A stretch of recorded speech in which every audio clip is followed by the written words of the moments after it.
Video જોઈએ ને એટલે અમે જોઈ છે રોજ થી અમને કી જાવ છે ઘઉં સાફ કરવા એમ.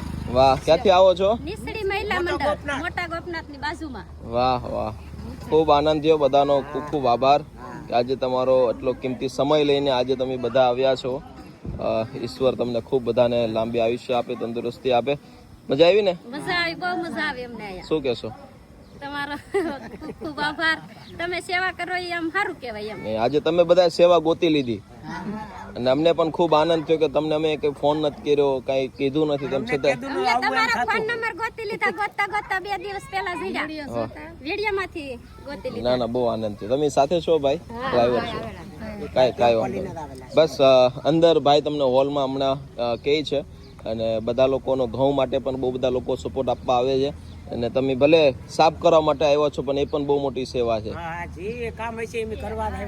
બસ બસ, thank you so much, thank you. આવો તો બસ દોસ્તો, આજે અમારા ગોપનાથ નિસડીથી બધી બહેનો માતાઓ ઘઉં સાફ કરવા માટે આવી છે. અમે હંમેશા કહીએ છીએ કે સેવાનો કોઈ પ્રકાર નથી. કોઈ પણ ક્ષેત્રમાં સેવા માણસ ગોતી લે તો ભગવાન એને ખૂબ જાજો આપતો હોય છે. પૈસા થકી તો સેવા થતી જ હોય છે, પણ સમયની પણ સેવા હોય છે, વસ્તુની પણ સેવા હોય છે. એટલે સેવાનો કોઈ પ્રકાર નથી.